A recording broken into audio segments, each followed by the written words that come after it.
I now call the February 10th, 2026 meeting of the Charlotte-Mecklenburg Board of Education to order. There's no opposition to any items on the agenda. It's adopted by unanimous consent. Tonight, I am happy to introduce Joshua Ambrose, an 8th grade student from Piedmont Middle School who will lead us in the Pledge of Allegiance this evening and will then read his essay on honesty. Joshua's favorite subjects are French, drama, and English. And with a determined spirit and a strong interest in acting, I have no doubt that one day he'll be up on the big screen. A few of his favorite teachers are Miss Hanson, Miss Mosher, and Miss Hazard. Joshua is funny, athletic, and inquisitive about food. He is known for his sense of humor, his enjoyment of soccer, and his appreciation of reading restaurant reviews so he can help determine where he and his family can dine out. His desire to learn stretches way beyond learning about the best places to eat. He also enjoys learning about Black history and traveling. His first job, you can thank his mom, his first experience working involved assisting with trash removal for his mother's affordable housing projects. He has now developed an interest in real estate from touring properties with his mother. Here to support Joshua tonight are his parents, Sly and Angela Ambrose. Y'all can stand up and wave. And his sister, Jan Ambrose, 18 months his senior. And Principal Barone. I didn't see Principal Barone. Oh, good. Thank you for being here to support Joshua. Joshua, will you please lead us in the Pledge of Allegiance and then share your essay on the topic of honesty?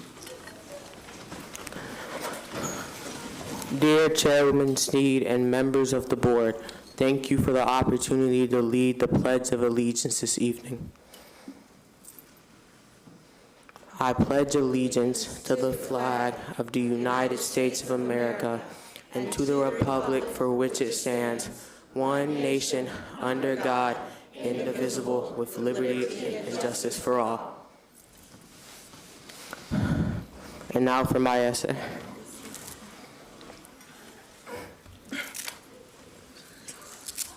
I would like to speak briefly on the topic of honesty. To be honest, practicing honesty wasn't always easy for me. Recently, I made a mistake by playing a prank that caused me some embarrassment. However, by being honest and offering an apology, I realized that even in moments of poor judgment, it is best to be truthful with yourself. Growth occurs when you take responsibility for your actions. Leaning into honesty means speaking with sincerity and acting in a way that builds trust and respect within our community. It requires strength and courage to be honest, especially when admitting a mistake or sharing an unpopular truth. Choosing honesty over deception provides peace of mind and allows one to live a more authentic life. Thank you. That's all.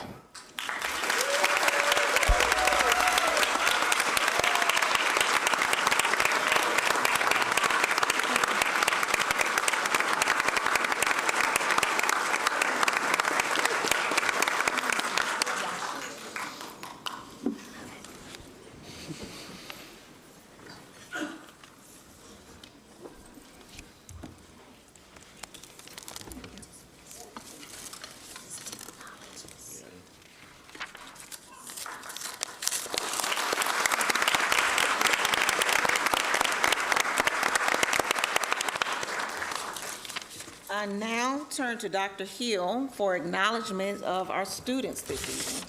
Thank you, Madam Chair, members of the board. We are so excited this evening. We have two groups of students that are in grades 3 through 5. We were not able to recognize you last board meeting due to the inclement weather. And then tonight as well, students in grades 6 through 8. These students have made extraordinary growth and are projected to be college and career ready for the end of this year in English language arts.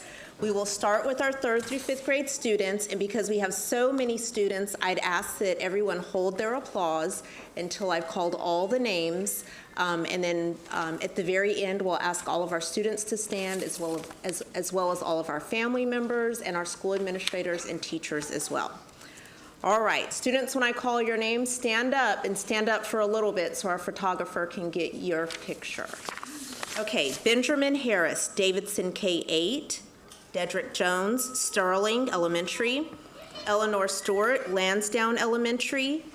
Campbell Barlick, Providence Spring, Gage Dezel, Clear Creek, Griffin English, Dilworth, Isla Keller, Elizabeth Lane, Denivy Locash, Ballantyne Elementary, Jonathan Chavez Camaro, Clear Creek, Kareem Shabili, Hawk Ridge, Leon Jacobs, Irwin Academic Center, Liliana Morlano, Myers Park Traditional, London Harris, Berwick Elementary, Lila Gandy, Ballantyne Elementary, William Silver, Old Providence, Alexis Martinez, Oakdale Elementary, Artem Yarkosa, Sharon Elementary, Blaze Mullis, Reedy Creek, Deshaun Cross, Palisades Park, Dylan Williams, Bruns Avenue Academy, Emma Gunning, Grand Oak, Holden Boyce, Sharon Elementary, Josiah Ivy, Blythe Elementary, Jasper Chin, Ballantyne Elementary, Jordan Pineda, Joseph W. Greer, Kendall Leach, Barnett, Luca Boyd, Berwick, Paris Gatling, Cassell, Clear Creek, Victoria Farrington, Hawk Ridge, and Zuri Bin, Winding Springs.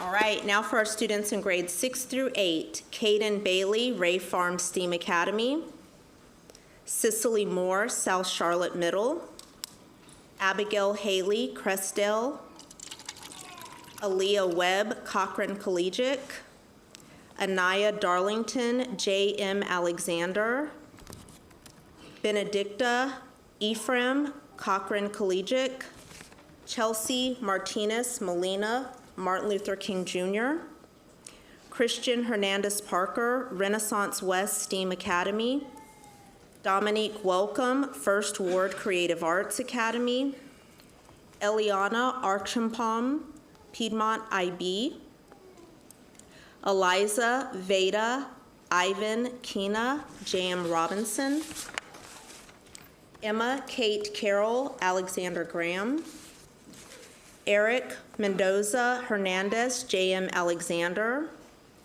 Fabian Macy, North Ridge, Genesis Martinez Torres, Southwest Middle, Grayson Cullen, Sedgefield, Isabella Alacaron, J.M. Robinson, Jackson Colvin, Cochran Collegiate, Jackson Bell, Randolph, Kaylee Orleana Chiquez, Southwest, Catherine Kylie Bailey, Kaylee Jackson, Coolwood STEAM Academy, Kevin Martinez Ventura, McClintock Middle, McKenna Dodd, J.M. Robinson, Mia Gonzalez, First Ward Creative Arts Academy, Miley Belton, Community House, Rafael Gomez, Albemarle Road, Roanne McFoy, Carmel Middle,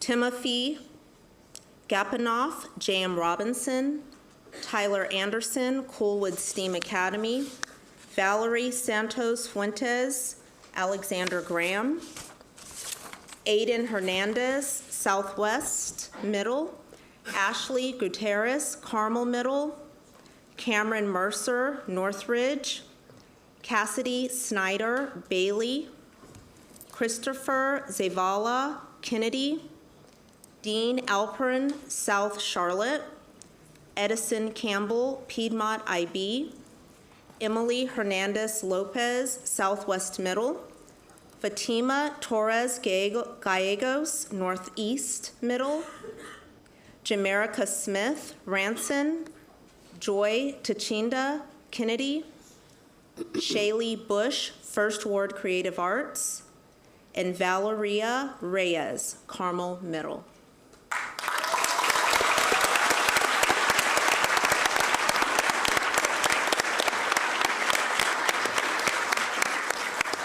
if all of our scholars, our family members, our staff members would please stand to be recognized.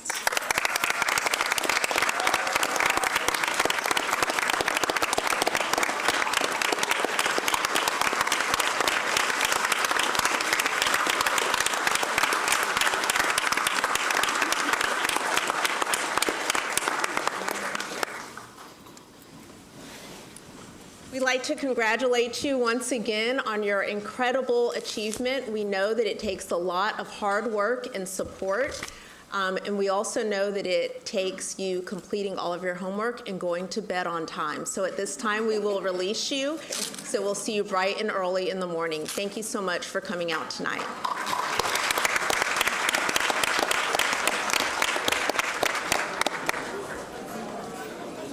And the whole room leaves.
Consent agenda items were provided in advance.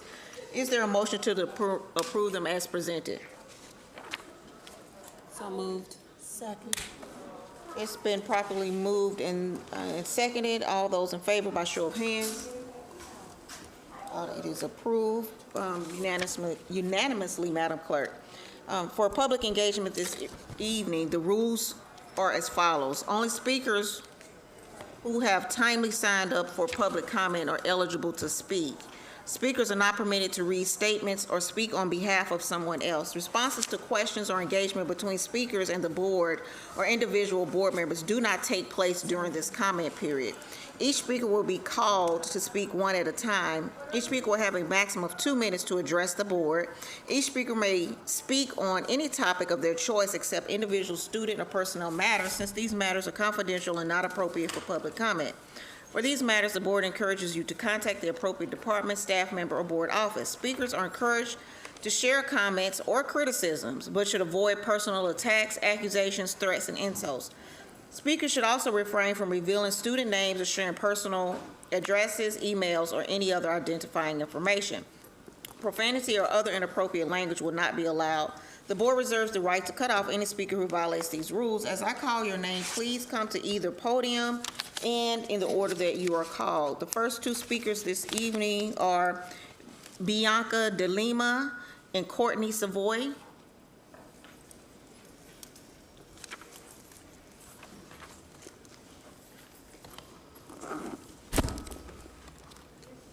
Yes.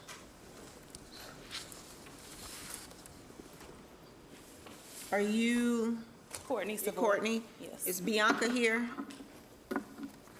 Kimberly Geddes? Right. You may begin. Good evening. My name is Courtney Savoy. I'm the president of the American School of Etiquette. I'm a certified etiquette coach. And I partner with schools and youth organizations to strengthen how students show up academically, professionally, and socially. Standards are taught and not assumed. I find that when students from all backgrounds gain access to the same tools for success, that things improve. I want to name something that many educators have shared with me that they recognize immediately, which is that students are intelligent and capable, but they struggle to communicate clearly, they struggle to regulate themselves, and they struggle to engage authority productively. So this shows up in classrooms as disruption, as referrals, disengagement, and even uncertainty beyond school. So my work is designed to close that gap. Students, when they're equipped to regulate themselves to communicate effectively, and that leads to classroom stabilization and instruction improvement. So this would be preventative care instead of reactive. These students would learn practical, teachable behaviors such as how to speak, how to listen, how to manage themselves, and represent their schools with pride. This is much more than about table manners, which is what people usually think of when they hear the word etiquette. It's more about self-control and social awareness, leadership presence, respect for themselves and others. So I would welcome the opportunity to partner on a measurable pilot that can be evaluated and scaled. CMS. Thank you. Thank you. Ms. Geddes? Good evening, members of the board. Thank you for having me this evening. My name is Kimberly Geddes, and I am the executive director of the Charles Herbert Flowers Foundation. We are a local nonprofit located here in Charlotte, North Carolina, and we work with students, providing scholarships for students in STEM careers. I'm also the granddaughter of the Honorable Dr. Charles Herbert Flowers. He was born in Wadesboro, North Carolina in 1918. My grandfather was one of the original Tuskegee Airmen and served as a master flight instructor with the 99th Pursuit Squadron, also known as the Red Tails. He and his fellow airmen fought two wars, the war abroad against fascism and the war at home against segregation. After graduating from what is now North Carolina Central University, located in Durham, Dr. Flowers went on to serve his county and his community for decades. His legacy, thank you. His legacy lives today through education, service, and opportunity. After that is the work of the Charles Herbert Flowers Foundation. CHFFINC is committed to expanding access to STEM education through scholarships, mentorship, and community partnerships, particularly for students from historically underserved communities and backgrounds. We exist because far too often, many students remain underrepresented in STEM fields. They also face barriers to entry and continuing and retention in those STEM careers and carry a disproportionate amount of student loan debt after graduation.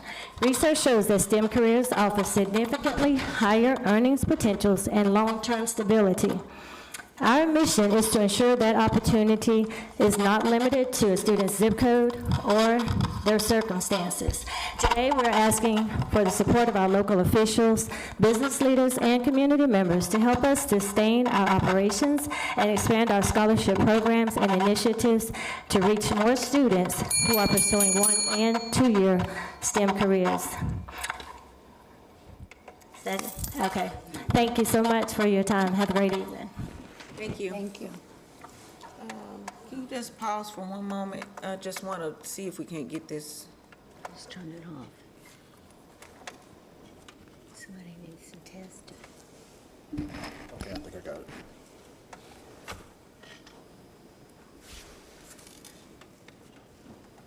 Turn it. Turn the volume I off. think that's it. Next is Keisha Covington and Dara Nunez Patin. Yeah.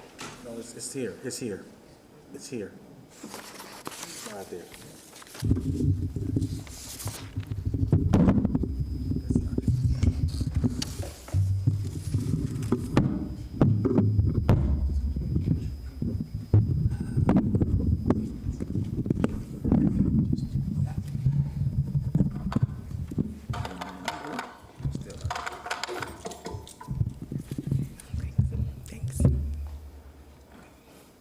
Good evening. Last month I came to ask the board to please revise their policy regarding ABA therapy in schools. This month, the Lord was like, no, just go back and give a solution, a reasonable, realistic solution, because apparently you have some issues with the state. Allow ABA workers, the RBTs, and the BCBAs to sign up as CMS volunteers. They can work with the principal and the EC head of each department or each school to go into the schools, and CMS would know that they have a valid background check on that person, and CMS is not paying for that service. So this is a win-win where the RBTs, the BCBAs can work with students in the classroom setting, which is best practice, without having CMS to have to pay anything, and you will basically not be going against what the state says because they will be CMS volunteers. It doesn't matter who's paying them on the outside. I just want to have you think about this. We ask our students to think outside the box, come up with as many solutions to a problem. As adults, we need to think outside the box and to help our students get the services and that they need to have an adequate, effective, and quality education. If states like New York, Florida, and New Jersey can have RBTs go into the classroom, if counties like Lincoln here in North Carolina can find a way for RBTs to come into the classrooms, I really don't understand why CMS can't. So I'm here again, coming to you with not a problem, but a solution. Hopefully, this may be a viable solution to get ABA therapies into classrooms. Thank you.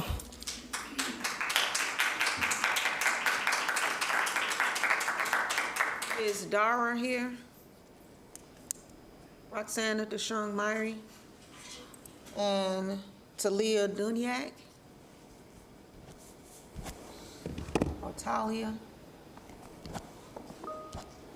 Tamika Keaton?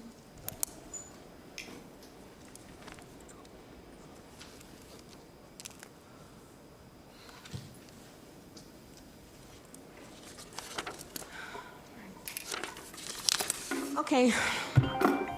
Good evening, everyone. My name is Roxana DeShong-Myrie, and I have two autistic girls that attend CMS schools.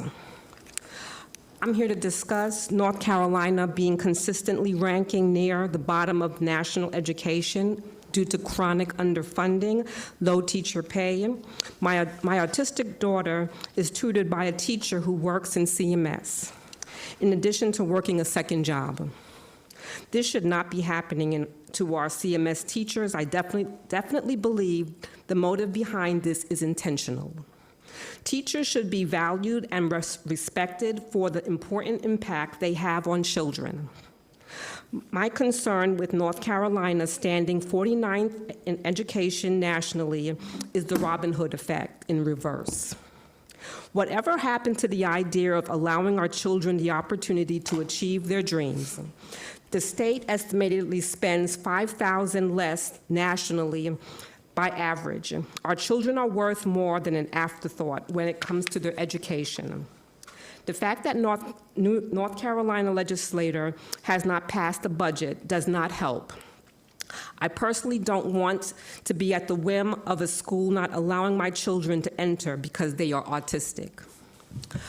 Thank you, everyone. Have a good evening. Thank you. Ms. Keaton? Yes, hi. Good evening. My name is Tamika Keaton, and I am the founder of an organization called the Mobile Mimi, which is a 501c3 nonprofit organization. We provide social emotional learning directly into schools in a way that's hands-on, engaging, and culturally responsible. We work with students in small groups to build emotional awareness, self-regulation, empathy, and confidence, skills that directly impact classroom behavior, attendance, and academic success. I think I understand that you currently use programs with social emotional learning, so that is what this organization will provide. It'll provide social emotional learning based on the CASEL organization's 5 standards of self-awareness, self-management, social awareness, responsible decision-making, throw in some impulse control, some empathy and kindness. That's what I want to do. Okay, what makes the mobile Mimi different is that we don't add more work to the teacher's plate. We support and partner with schools. Our program supports educators already doing by helping students claim their bodies, name their emotions, and learn healthy ways to respond before a situation escalates. We also believe families matter. That's why the Mobile Mimi includes simple tools and language that students can take home, helping parents reinforce emotional learning beyond the classroom. This isn't a one-size-fits-all program. It's flexible, adaptable, and designed to meet students where they are, whether they're struggling quietly or acting out loudly. Sorry. I'd love the opportunity to partner with this district to support your students, your staff, and your families in a meaningful and measurable way. I hope you got that. Yes. Thank you. Thank you. Thank you. Thank you. You just take a second, one more. Can we, I think now is something wrong with this mic. Fix it. If Yolanda Polk, Bill Fountain, if you could just come to this mic here.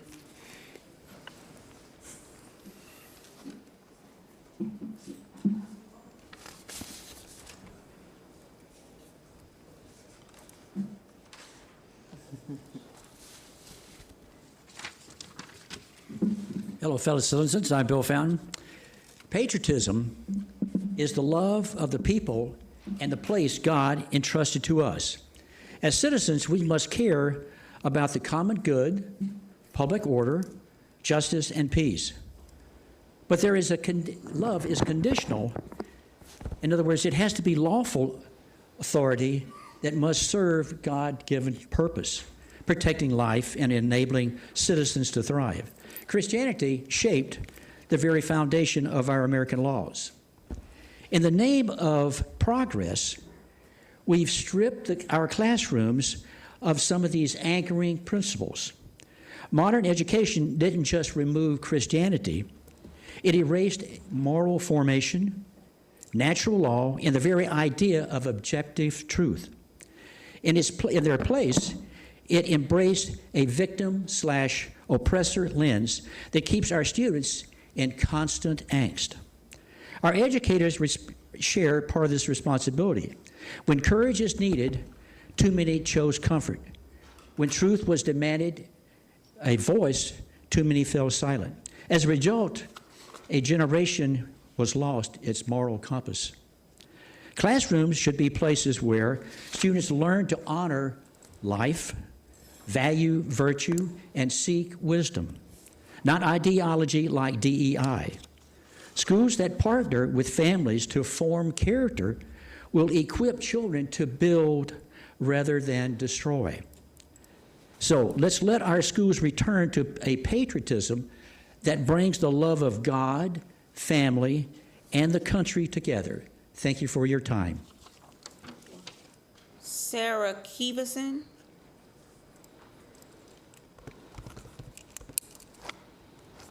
Anna Ray.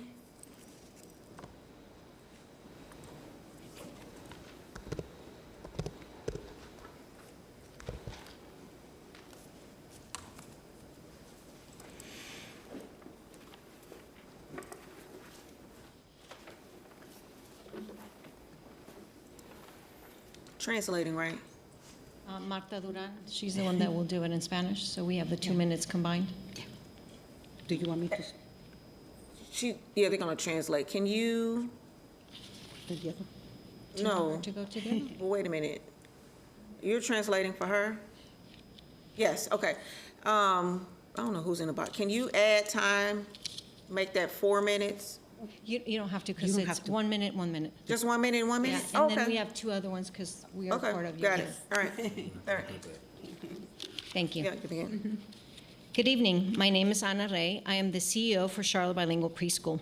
My team and I are here to thank you for partnering with us through your approval of the 10-year lease at Hickory Grove Elementary Annex. Since 1999, Charlotte Bilingual Preschool has delivered innovative, two-generation solutions that prepare Spanish-speaking children and families for long-term success. We're best known for our preschool, but our impact extends far beyond the classroom. Our three core programs, workforce development, family programs, and our free English-Spanish dual language preschool work together to build stronger futures for children and their families. In just a moment, you'll hear from our team who will highlight our workforce pipeline, our family engagement model, and the strong academic outcomes our preschoolers consistently achieve. Thank you again for your partnership and for championing children and families who make our community stronger. Buenas noches, mi nombre es Marta Durán, yo soy la directora de Charlotte Bilingual Preschool. Estamos aquí para agradecerles por colaborar con nosotros para lograr la aprobación del contrato de arrendamiento de 10 años en el edificio anexo de Hickory Grove Elementary. Charlotte Bilingual es una organización sin fines de lucro que ha brindado soluciones innovadoras de 2 generaciones para preparar a niños hispanoparlantes para el éxito desde 1999. Somos más conocidos por nuestro programa preescolar. Sin embargo, contamos con 3 programas principales: desarrollo laboral, programas para familias y un preescolar que ofrece instrucción bilingüe en inglés y español para niños de 3 y 4 años. Más adelante, otros oradores les brindarán más información sobre estos programas y los impresionantes resultados académicos alcanzados por los estudiantes en nuestro preescolar. Una vez más, gracias. Thank you. Iggy Austin and Janelle Franklin, you can come to both mics. Can the Boy Scout troop, the Cub Scout troop that's upstairs, these are the last 2 public comments. If you want, they can come down and take a picture once they finish.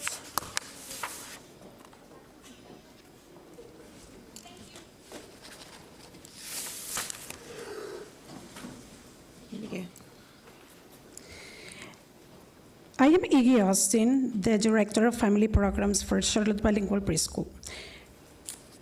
Family programming provides multiple services for families in our community, including ESL classes, infant classes, financial literacy, digital literacy, employment referrals, and a clothing closet. Our family programs support over 500 families annually. In addition to family programs, Esther Duff leads our efforts in workforce development by providing support for home-based childcare providers, partnering with CPCC to guide adult participants to become credentialed educators, and offering paid apprenticeships at Charlotte Bilingual Preschool for those interested in a career in early childhood education. Last year, our workforce development program provided 6 paid apprenticeship opportunities, supported 20 home-based childcare providers, and supported over 240 participants as part of Educator Pipeline Partnership with CPCC. Muy buenas tardes. Me llamo Esther Duff y soy la directora del Programa de Desarrollo Laboral de Charlotte Bilingual Preschool. Nosotros lideramos un programa que ofrece apoyo a proveedoras de cuidado infantil, a maestras aprendices y a educadores internacionales que buscan convertirse en educadores certificados en Carolina del Norte. El año pasado logramos graduar a 6 aprendices que recibieron pago durante el proceso educativo. Nosotros apoyamos a 240 personas a ganar las habilidades que necesitaban para convertirse en candidatos más competentes para posiciones en puestos educativos a través del condado. Y mi compañera Iggy Austin, liderando el programa de familias, apoyó a más de 500 personas con clases de inglés, el servicio de nuestro closet comunitario y muchos otros servicios más para la comunidad. Muchas gracias. Thank you. The Cub Scout troop, if y'all can start making our way down here, and then you may begin. Good evening. I am Janelle Franklin, and I have taught 4-year-olds at Charlotte Bilingual Preschool for 9 years. The 4-year-old classes at Charlotte Bilingual are supported by MEC Pre-K and prioritize bilingual learning. Our assessment results from the 2024-25 school year show that 81% of our students achieved proficiency in language, cognitive, and motor skills. In addition, 74% of students demonstrated 1 year or more of growth across these domains. The overall progress from the beginning to the end of the year has been remarkable, and we were recognized as one of the highest growth preschools in Mecklenburg County. Thank you again for your partnership. You are ensuring that students at Charlotte Bilingual Preschool leave our preschool prepared for kindergarten in English and Spanish. Buenas noches, soy Norma Campos. He enseñado a niños de 4 años en Charlotte Bilingual Preschool durante 9 años. Las clases de 4 años en Charlotte Bilingual Preschool reciben el apoyo de MEC Pre-K y priorizan el aprendizaje bilingüe. Nuestros resultados de evaluación del año escolar 2024 y 2025 muestran que el 81% de nuestros estudiantes alcanzaron dominio en las áreas de lenguaje, cognición y habilidades motoras. Además, el 74% de los estudiantes demostraron 1 año o más de crecimiento en estas áreas. El progreso general desde el inicio hasta el final del año ha sido notable y fuimos reconocidos como una de las escuelas preescolares con mayor crecimiento en el condado de Mecklenburg. Una vez más, gracias por su colaboración. Ustedes están garantizando que los estudiantes de Charlotte Bilingual Preschool salgan de nuestro preescolar preparados para kindergarten en inglés y español. Gracias.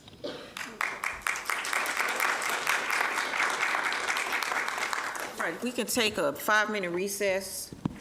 So we can just take this picture real quick. Board members?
For the voluntary separations and promotions through February 10th, 2026 report.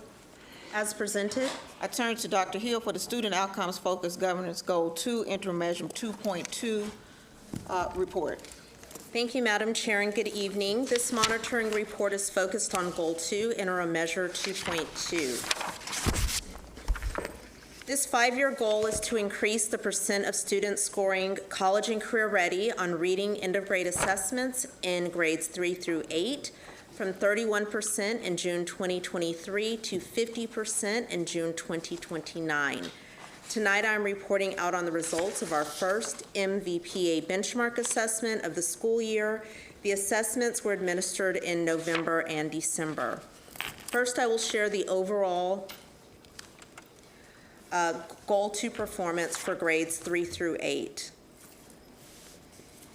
This graph shows the percentage of students achieving CCR compared to the CMS annual targets. 37% of grade 3 through 8 students are projected to reach CCR based on the first MVPA assessment. This projection is an increase of 4% points over the EOG of 24-25. As the 25-26 annual target is set at 40%, we will need to further improve our CCR percentage by 3 additional percentage points to reach the 25-26 goal.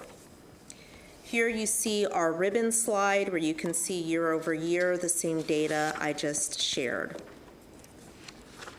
Here you see 61,375 students in grades 3 through 8 took the first benchmark. To achieve the 25-26 annual target, 40% of those students need to achieve college and career ready. And currently we have 22,529 students who are projected to be CCR. Now let's take a look at the performance for students specifically in grades 3 through 5, which is the focus of this monitoring report. This graph shows the percentage of students achieving CCR compared to the CMS annual targets. Sorry, you just said 3.5 instead of 6.8. That's it. Oh, I apologize. Yes, go ahead. This graph shows the percentage of students achieving CCR compared to the CMS annual targets. Currently, 34% of students in grades 6 through 8 are projected to reach CCR based on the first benchmark assessment.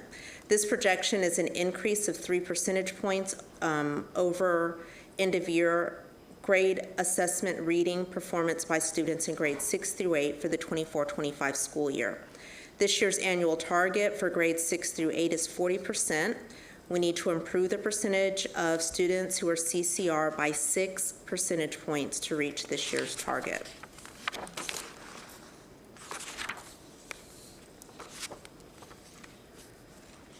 For students in grades 6 through 8 this year, there were 30,008 students that attempted the first benchmark. In order to reach our annual target, 12,004 students would need to achieve CCR. Currently, 10,306 students are projected to be CCR. Therefore, in order to reach our goal target, we need to increase the number of students in grades 6 through 8 reaching CCR on the end of grade assessment by 1,698, while also maintaining the level of those students currently reaching CCR. Here on the next 2 slides, you see our theory of change bricks along with strategic adjustments that we have made since our last reporting. And at this time, I'll turn it over to Chair Sneed to facilitate questions. Thank you, Dr. Hill. Board members will follow our normal cadence of looking backwards. Board membership. As we look at what you just said on page 10, and probably going back to page 9 and 10, we need 6%. And though we see what they've done so far, what do you know about this group in terms of whether they can make it? You can achieve that 6%. And the gaps there, knowing that that 8th grade is struggling some more as I looked at the appendix for 6th, 7th, and 8th grade students. Thank you, board membership. We know that this is possible because we had 5,736 students who were grade level proficient on the first MVPA benchmark So even if just 30% of those 5,736 students projected for grade level proficient increase to CCR, we could meet this year's annual target of 40%. Of course, that would mean that the students that are already CCR would have to maintain their place in line. And you looked at the level threes and where they were. This is kind of a follow-up question. What are we doing specifically about those that weren't at level threes and even you need more support with? For students who were non-proficient? Yes. Making sure that they're grade level proficient or CCR, is that what you're asking? Yes. Yes. So we have very sophisticated data systems in which we're tracking how every student is performing, and that information is used for teachers and master teachers during their PLC planning. We have up here on, let's see, slide 12. You can see here we've highlighted high-quality core instruction. This is the brick that we have made the most strategic adjustments. This is our highest leverage strategy to make sure that we can get students to the target the fastest. We have about 60 days until end of grade tests, so here you see the strategic adjustments that we've made. Specifically, we are taking a very close look at our iReady data. We're taking a look at specific assessments that students take. Weekly, during the PLC, we're taking a look at the diagnostic assessment as well as their standards mastery. And then we're also making sure that we're providing tiered instructional resources regardless of where students are currently performing. Of course, making sure that we're maintaining those students that are already CCR as well as those that are projected. I also, to answer your question, want to take a look at slide 31.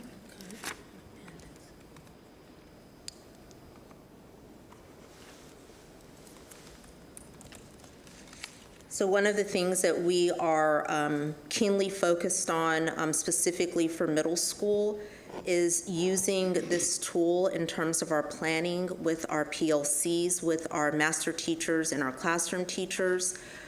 We are using this tool to take a deep dive into the standards, and our teachers are able to identify exactly what priority standards are going to be assessed. And then they're also able to anticipate common student misconceptions.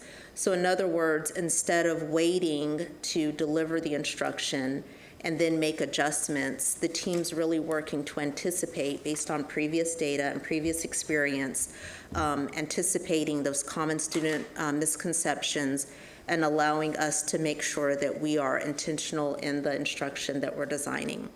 The other thing that I want to call out that the team has noticed when they go in for the core action walks, specifically for those students that are not proficient, is sometimes our teachers are over scaffolding, meaning that we are providing too many supports for students instead of allowing students to engage in productive struggle in order to master the standards. So that's one of the strategies that we're focusing on specifically for students that are non-proficient or our students that are the lower level threes, to make sure that they are able to struggle with that, the text, able to interact with the text, have that productive struggle to get them to college and career ready, because that's what it takes. Thank you. Dr.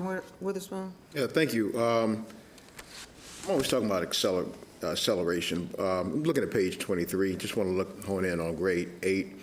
You may kind of touched on it just a little bit, but I want to be more specific if I can.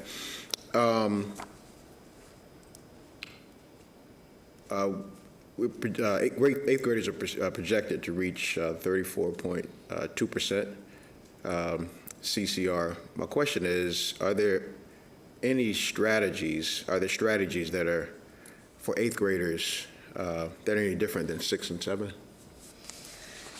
Yes, so what we know about students in 8th grade is the content that they have to master is much more difficult than the content is in 7th and 8th grade. The amount of rigor is much more difficult, so we are working very closely with our teachers to make sure that they're aware of that, and then also adjusting their strategies in order to get there. Let's see here.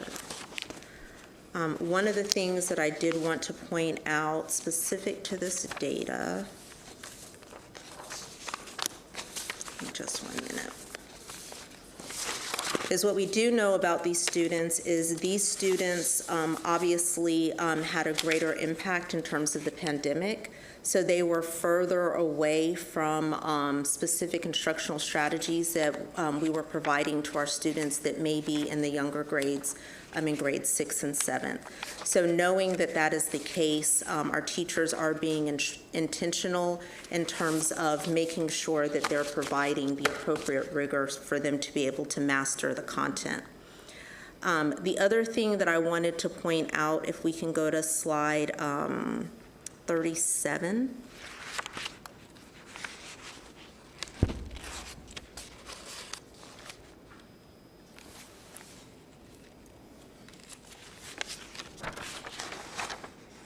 Yeah, right there, thank you. One of the things that we have been intentional about for grades 6 through 8, but specifically since you asked about 8th grade, is being very intentional in terms of defining the role of our specialist as well as our master teachers. So we believe that the role of the specialist is really to support our master teachers, to support in developing and facilitating the planning, absorbing classroom instruction, and then also responding to improve instruction. So in other words, we're using that continuous cycle. I talked about PLCs a little bit a minute ago, but making sure that they're being really intentional about those standards, the level of rigor, going into the classroom and observing it, and then immediately following that up with coaching and support for our teachers that are delivering that instruction. Thank you. Any other backwards questions? I think mine is a follow-up to this. This is no immediate hands raised. My question was around what are the learnings from that 6th, 7th, and 8th? I know 8th grade, they will be 3rd grade during that pandemic time frame, and even the 7th graders may have some impact. So what have you noticed about the gap between, where we stand now and those students that were learning to read during that pandemic? Mm-hmm. So the students during the pandemic who were out, who missed that critical instruction, they missed out on several things. One of the things is the state was doing early literacy training for all teachers. It's called LETTERS. That rolled out during COVID, so of course those students missed the opportunity to have that. We also began implementation of our EL curriculum, so they missed the opportunity to have access to standards aligned curriculum that's very rigorous. So what we have learned is now that those teachers who have had that training, obviously high use of our curriculum, and then of course making adaptations to make sure that we're not just making sure that students have access to district resources, but that we're actually focused on the standards, not necessarily the resource, meaning using the resource as a vehicle to get to the standard. So what we're learning is that our students are doing much better both in decoding and then also in terms of making sense, meaning of what they're reading. And so we're really excited about what we will see even with this year's 3rd graders, because those students have had that consistent instruction all the way up. The other thing that I wanted to mention that is specifically different for middle school, so I just want to make sure that we call this out. So this is year 2 of our 5-year goals and strategic plan. But organizationally, there's also something that's very different, that these 8th grade students did not have access to, and that's just simply the way in which we were organized.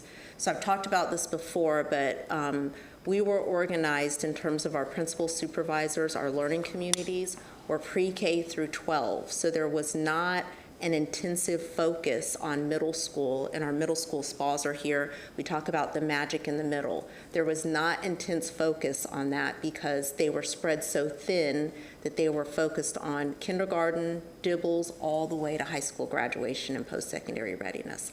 So that's one thing that's different. This is the second year of that intense focus.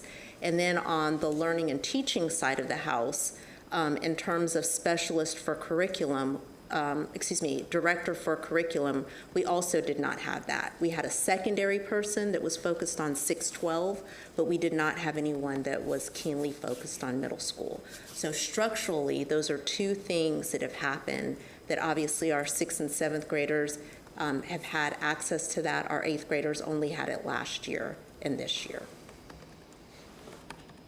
I believe this is still backwards looking question. So if this is year 2 of that implementation, how are you integrating those students that essentially missed out on that process of the restructuring during the middle school years? Yes, so it's use of data, as I spoke of just a little bit, being aware of how students have performed historically, their current performance. We talk about all these numbers, but every single student has a name. Every single number, there's a name and a face behind every single number. So our leaders, our assistant superintendents have done an excellent job working with our principals, pulling all the resources together, and they know exactly where students are, where they need to be, and the gaps they need to overcome to get there. So in other words, the students that aren't where they need to be, we're having to accelerate learning for them. The other thing that I wanted to mention, thinking about one of the things that we have learned is through the work that we have done with our teachers, our master teachers and MCLs, our specialists, and our principals, we are getting more data requests to support teachers to provide small group instruction at the middle school level. And that typically is a practice that we see in elementary primarily. So we've been training on that, which is great. So now what that tells us is that teachers are not only just pooling groups, they are asking for specific data to support them to be able to provide that small group instruction. Any other backwards questions? Looks like we're anxious to go forward. Any forward-facing, forward-looking questions? Thank you, Chair Sneed, and thank you, Dr. Hill, and your team for your responses to the questions that we submitted. So I have 2 questions. The first question is probably centered around the 8th grade, but as we think about the most vulnerable transition points through that K through 8 learning cycle, how are we intentionally designing against those learning losses to kind of mitigate in the future what we see happening with 8th grade right now? So last year we had an opportunity to, let me back up. Specifically, based on the question that you asked for technical and tactical, I believe you're talking about those transition years from 5th to 6th grade, and then also what we see from 8th to 9th. Is that correct? Okay. So last year we put a strategy in place. We have had summer programming, but last year we had Camp CMS, and we're very specific in the students that we were targeting for students that would be advancing to the next grade. And we did something that was different. Typically, when you talk about summer programming, you're talking about remediating skills that there may be deficits. Our approach was different in terms of not necessarily remediating, but accelerating and exposing students to content that they would see the next year. And so we have heard anecdotally how those students have done this year after having that experience. But of course, that's something that we will track even more closely, especially as we plan to do that same model this summer. Thank you. My second question is around the rate of growth for our ML and SWD students. In order to really see them on an accelerated path, just kind of you as superintendent, what point would you need to see to say that our strategy is working at an accelerated kind of growth perspective, just so it can level set me as a board member? Sure. So when we were setting the overall goals, one of the things that we were coached on is year over year, a 3% increase is Herculean. So that's a really big deal. So as we look at our rate of improvement in terms of percentage points gained from benchmark to benchmark or year over year, we are seeing that 3%. But of course, what we know for students that are behind, we have to make accelerated growth.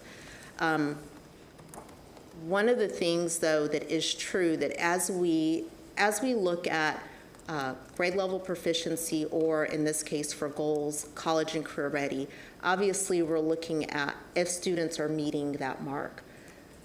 But the thing that we also look at is the North Carolina accountability model takes a very close look at growth. And so we know that we have to hold those two things to be true. We're always wanting to accelerating specifically groups of students so that they are meeting grade level expectations and beyond.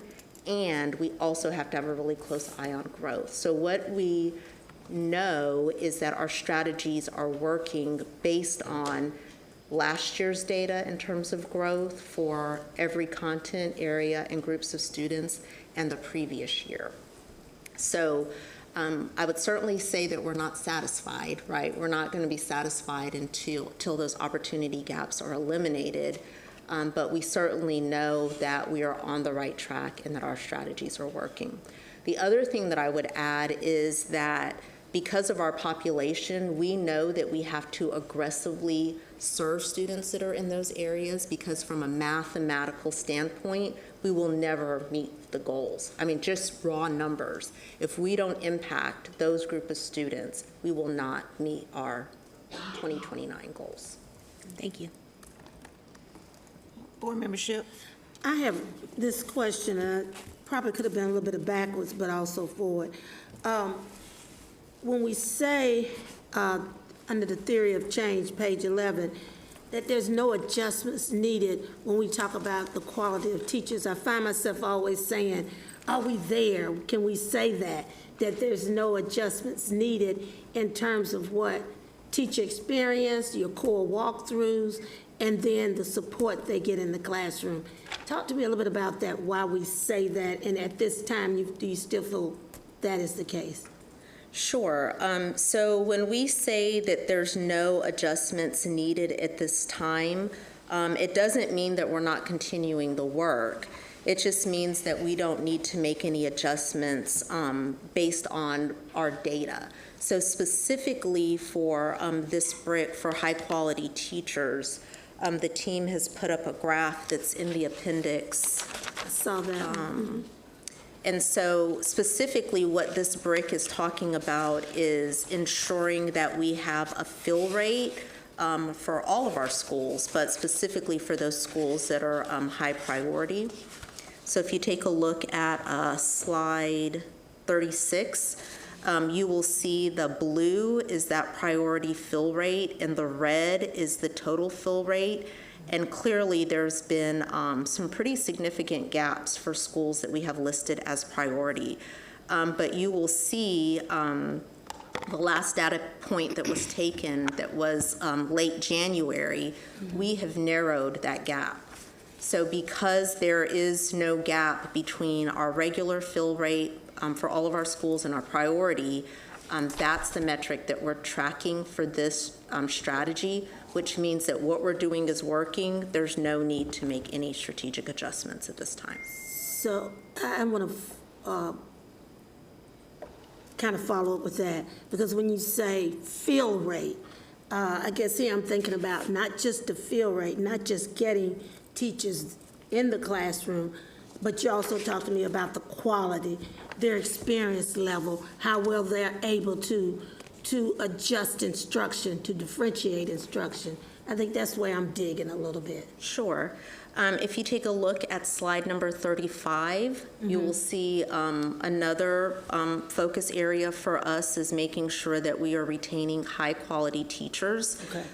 So this chart, the circles shows the teachers that have remained in the district. Okay. And the squares show the teachers that have left the profession.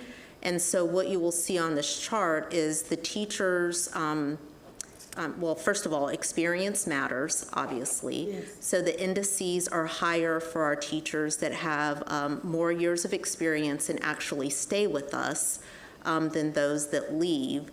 The other thing that you will notice as we hire teachers and we're able to retain them, those that are leaving typically are having lower effectiveness with our students, and those that are staying are having a higher effective rate.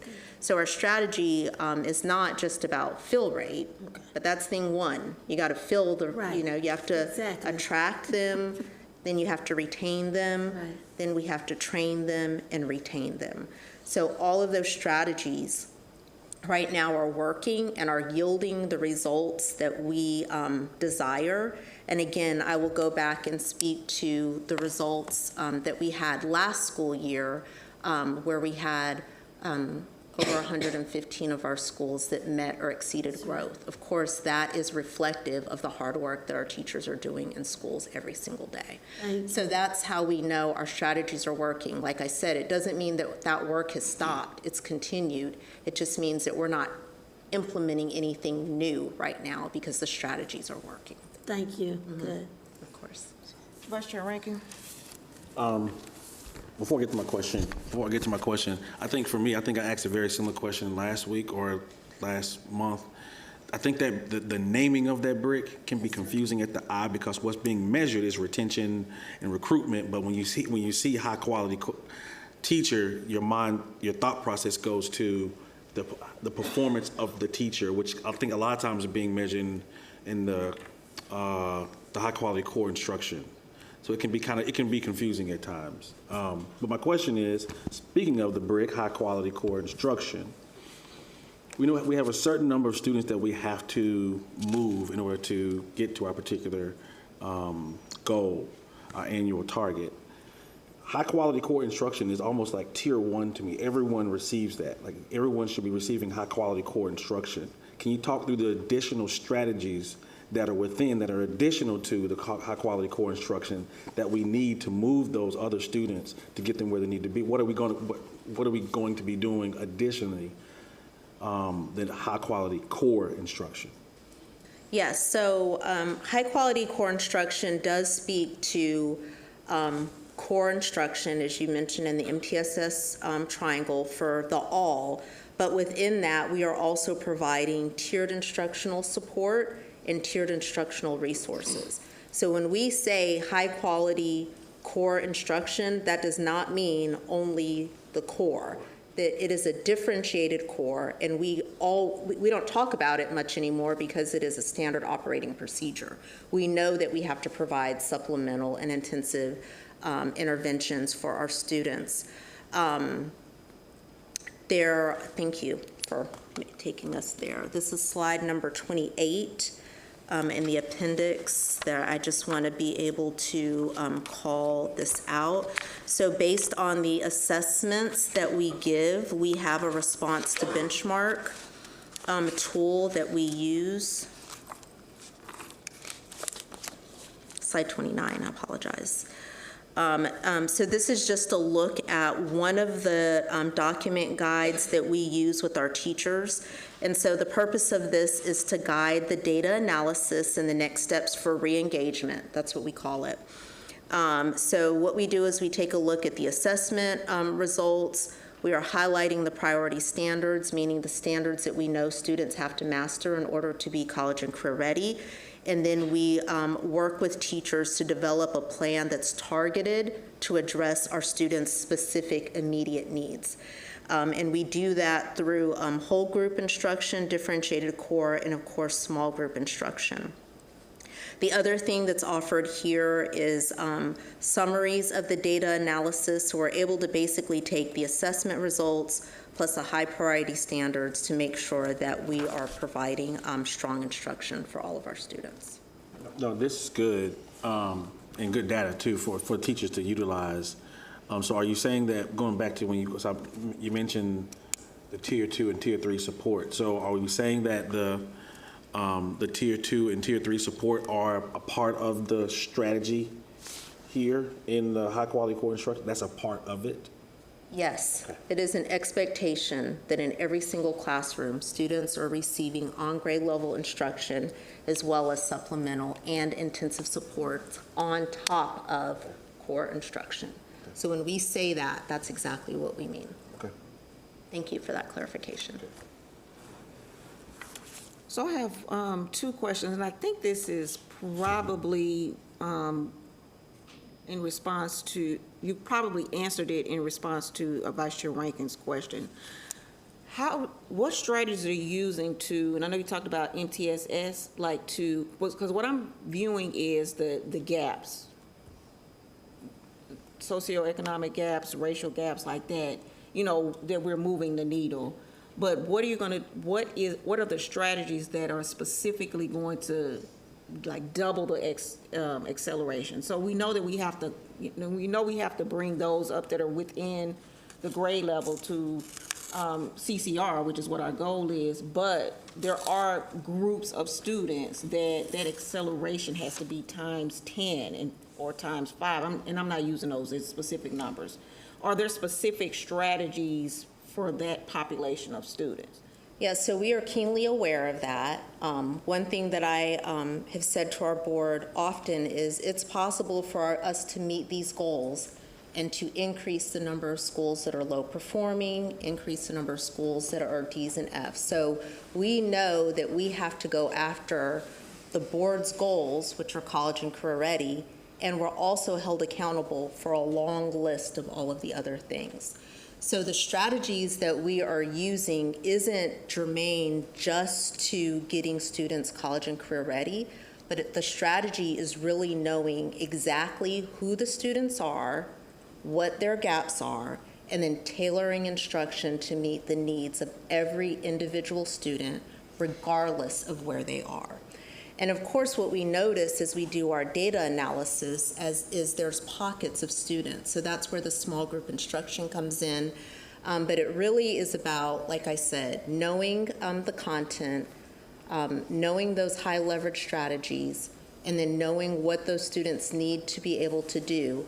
And when our teams, our master teachers, our school administrators, learning and teaching, our specialists are going into the classroom, they're taking a look based on all of the training that we've provided, and they know this is Crystal Hill. She is on this level. She should be engaged in this content with these instructional strategies. Is that happening? Yes or no? Is it happening with all students? Yes or no? And then they go back, they look at that data, and then they're going right back in and coaching teachers on what next steps are for those students. Does that answer your question? It does, but my next question is, as a follow-up, as we're in the budget cycle, do we have the resources and resource alignment in place to accelerate and close those gaps that we know that this board is particularly interested in? So we all know that public schools are not funded the way that they should be. That's not a secret. We all know that we are continuing to advocate for an appropriate level of funding to meet the needs of every single student. And we also know that it's my job and staff's job to take a look at what we do have to make sure that we are being efficient with the resources that we do have.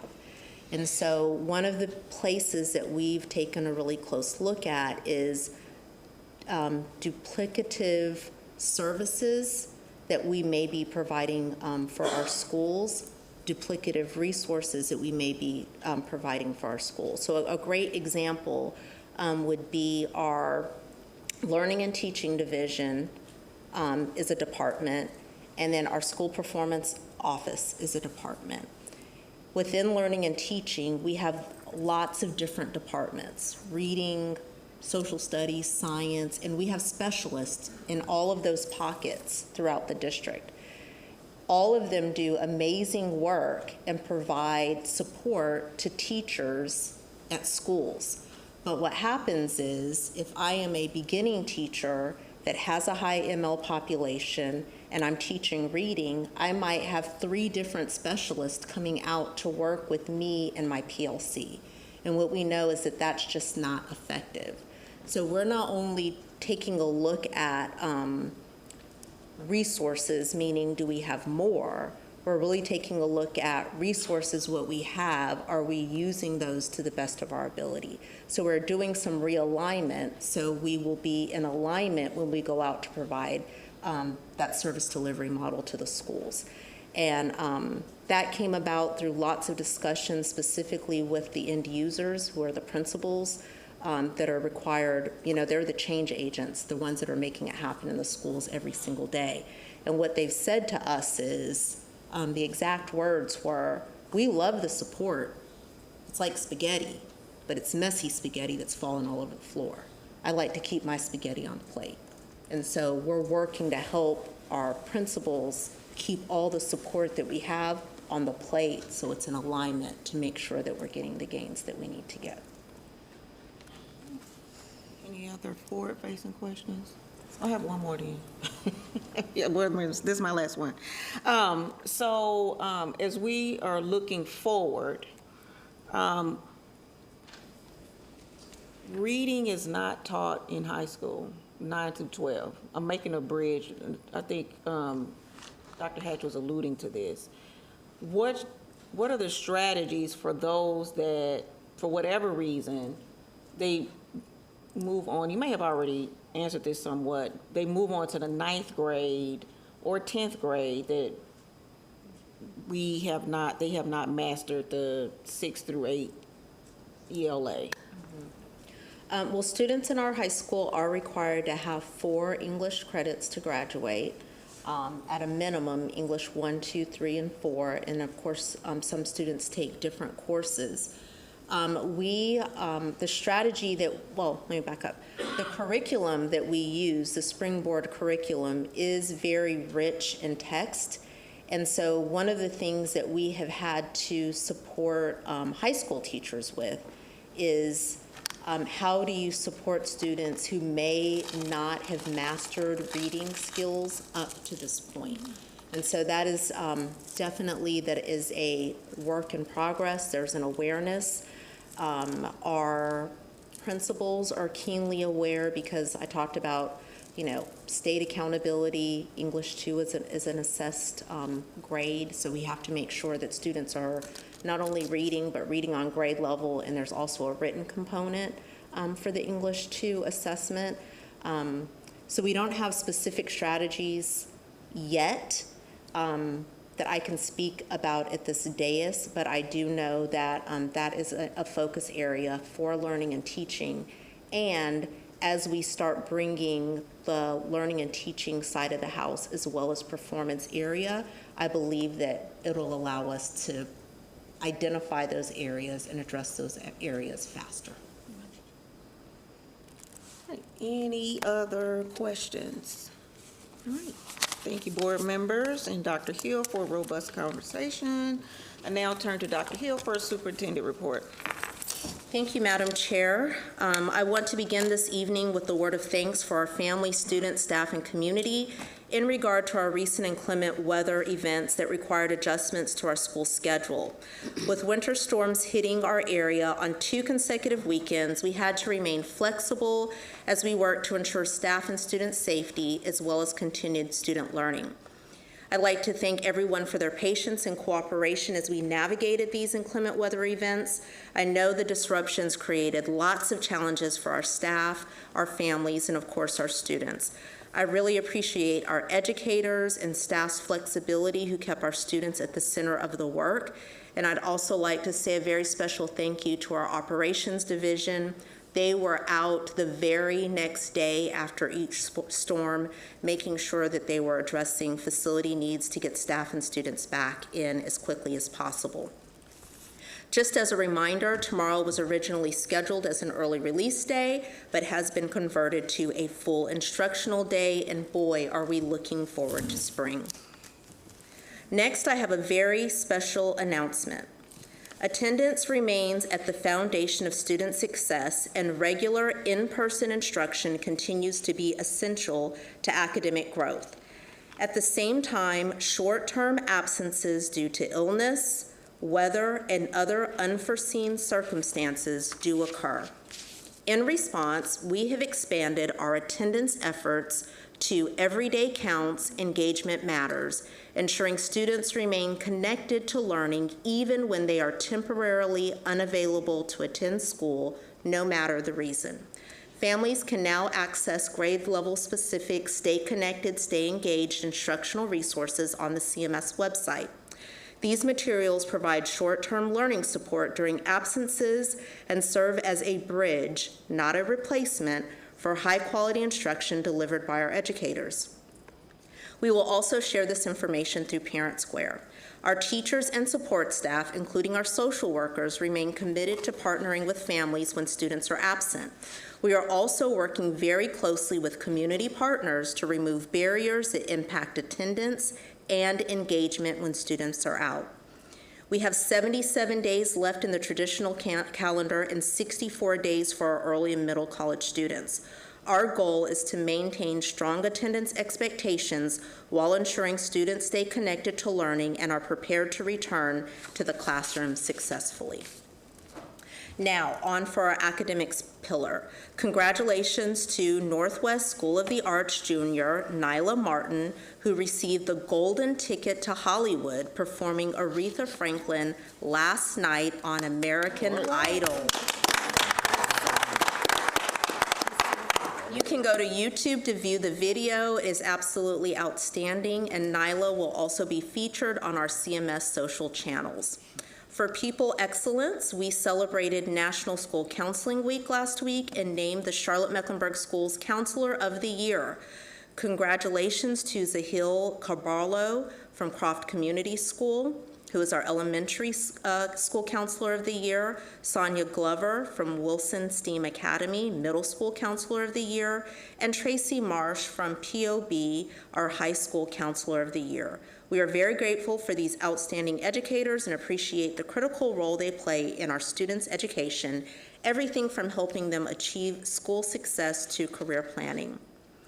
This week, we are celebrating our amazing bus drivers for Love the Bus Bus Driver Appreciation Week. We are very blessed to have such a dedicated group of drivers who transport our students with care every day.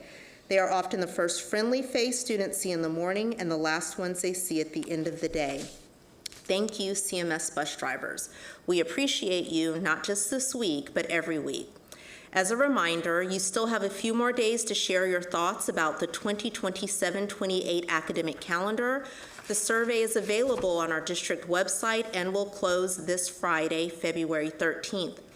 Thank you to everyone who's already completed the survey. We have an overwhelming response, over 19,000 responses as of this morning at 9 a.m.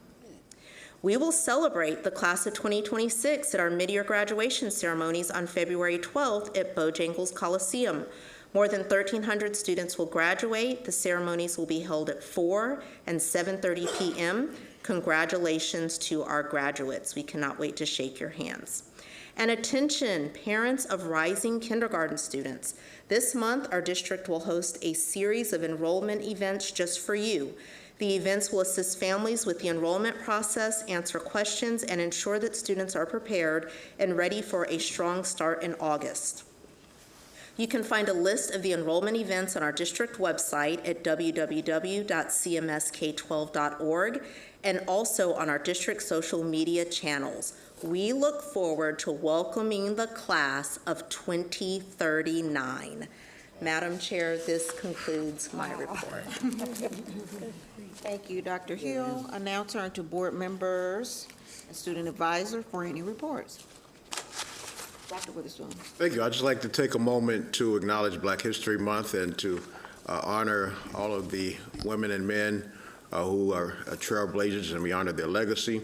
And we look forward to all of our students who will place an indelible mark on our future. Thank you so much. Thank you. Board member Show. Oh, yes.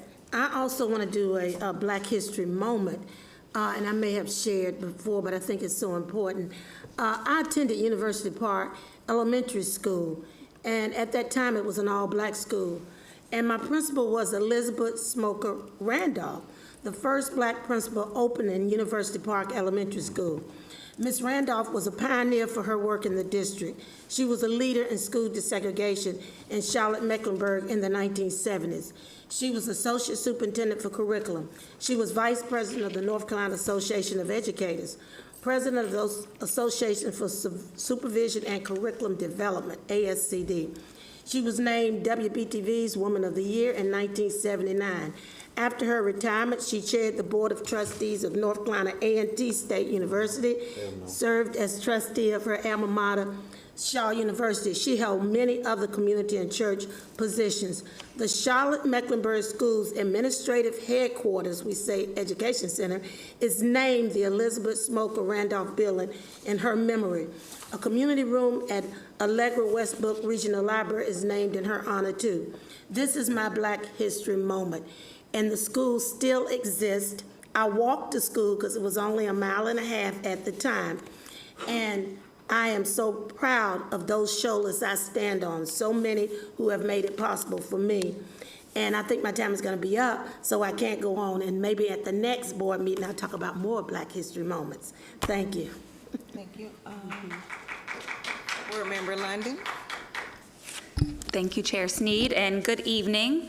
I want to start by acknowledging National School Counselor Week, which we celebrated last week. As a former counselor for youth, school counselors are near and dear to me.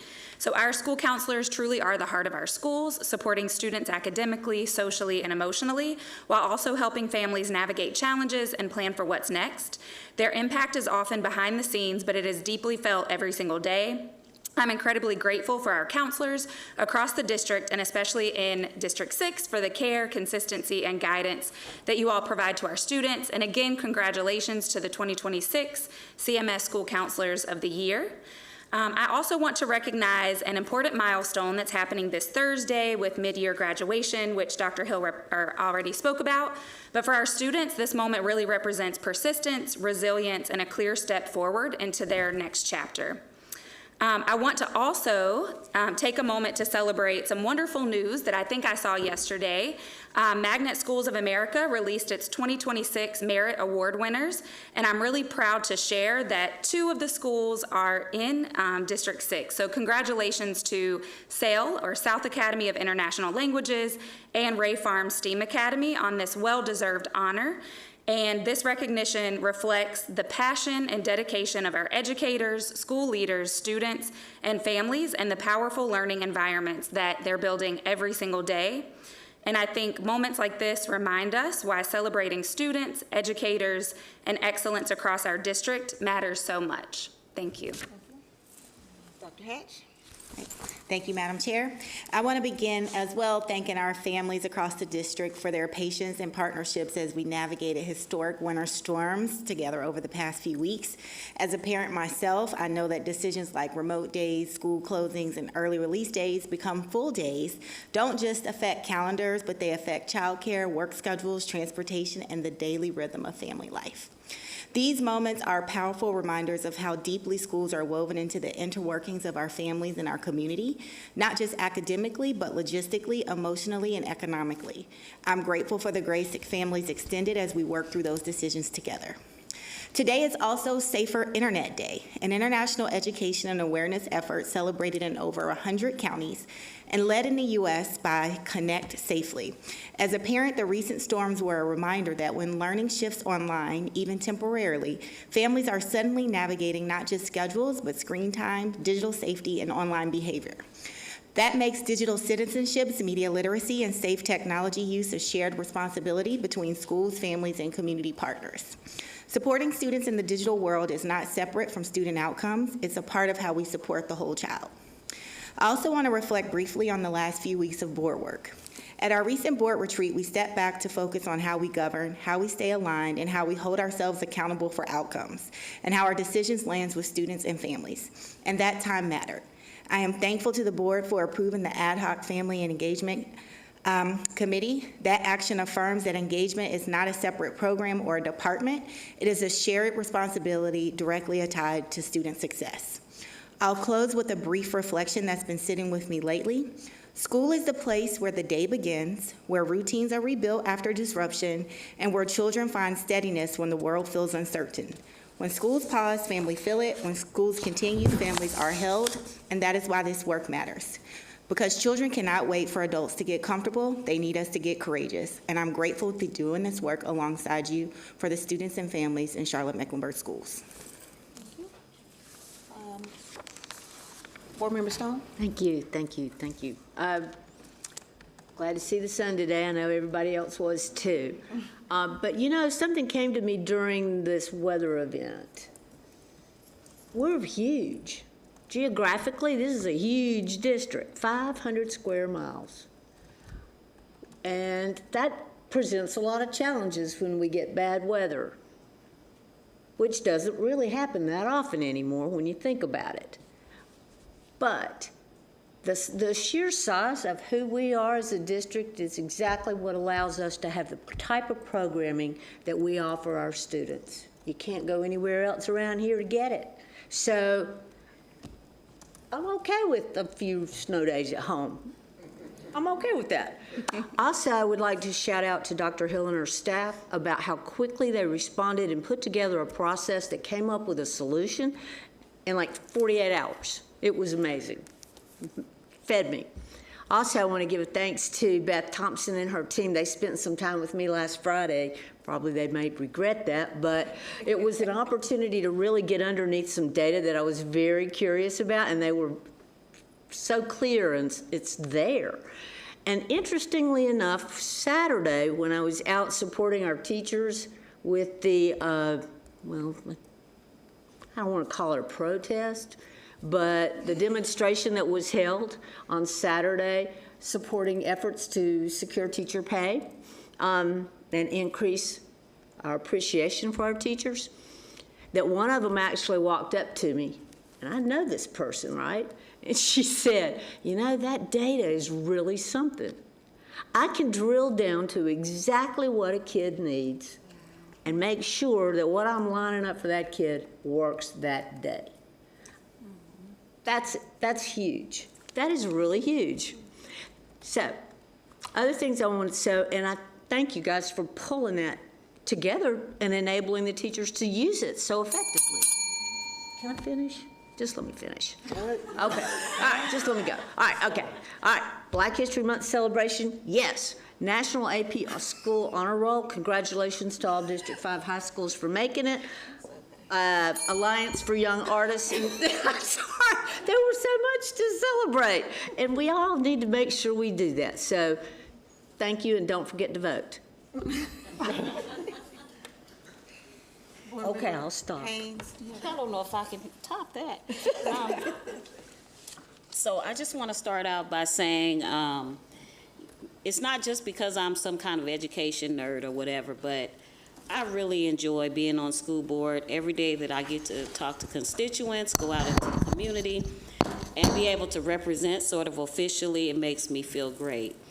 It's not by accident. It's because we have intentional leadership, willing to ask the hard questions, and I feel very well taken care of as a board member. I feel supported. I've got a great team, and so I want to give my fellow board members a shout out for that, because y'all know I'm a tough customer. We had our board retreat, and a lot came out during that time, and I just want to assure the community that this board is really dedicated to keep the main thing the main thing. I want to say thank you so much to everybody involved in the snow days. I know it really can test your patience, but we got through it together. Personally, I came in to the government center on my snowboard a few days, but we got through it. But all in all, I am still proud to support District 2, Charlotte-Mecklenburg, and happy Black History Month.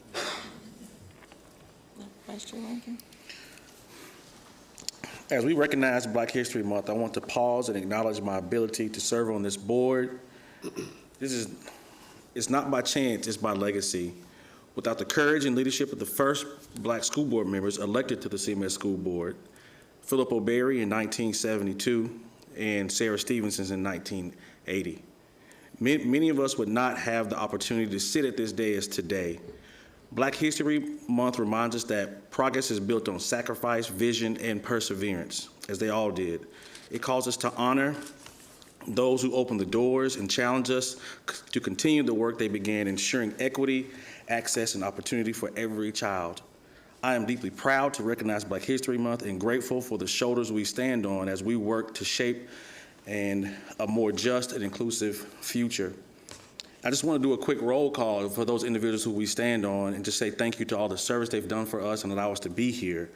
Of course, I said Philip Berry, Sarah Stevenson, Bishop George Battle, George Dunlap, Vilma Leak, Arthur Griffin, Wilhelmina Rembert, Mary McRae, Richard McElrath, Erica Ellis Stewart, Ruby Jones, Joyce Waddell, Thelma Byers-Bailey, Lenora Shipp, Dr. Monty Witherspoon, Shemaya Haynes, Charlita Hatch, and Chair Stephanie Seed. It's an honor to be in that group, and I thank you and continue to want to serve with you guys. Appreciate it. Thank you. All right, so for the final comments this evening, we only have 2 minutes, and 2 minutes is never enough, and it's not enough specifically to tell the truth about Black history, not enough to tell the full truth about education, and not enough to tell the full truth about how deeply the two are interconnected, especially here in Charlotte-Mecklenburg schools. In 2 minutes, I could name a few leaders, but nearly not all of them. Black women, like my soror, Dr. Bertha Maxwell Roddy, who didn't just educate students, she transformed institutions and insisted on excellence with equity. Like Ella Scarborough, who led this board with clarity and conviction, setting expectations that still guide our work. And like Sarah Stevenson, whose leadership reminded this city that who sits at the table changes outcomes. And in 2 minutes, I can name some Black men who understood that education is the pathway to freedom, like attorneys Julius Chambers and James Ferguson, and Kelly Alexander, who knew that justice, education, and democracy rise together. What 2 minutes can do is bring us back to our charge as a board, because honoring Black history is not just about what we remember, it's about what we produce, which is student outcomes, graduation, readiness for what's next. The work of those who came before us demands more than acknowledgement. It demands evidence that our students are reading, achieving, graduating, and leaving our school system prepared. 2 minutes is not enough to tell the whole story, but it's enough to say this. Black leadership helped build this district, it helped build this city, it helped build this county. Student outcomes are the measure of whether we are honoring that legacy. And this board has a responsibility to govern with urgency, accountability, and purpose, because our students are not waiting. And that's it. There being no further business this evening, I declare us adjourned. Thank you.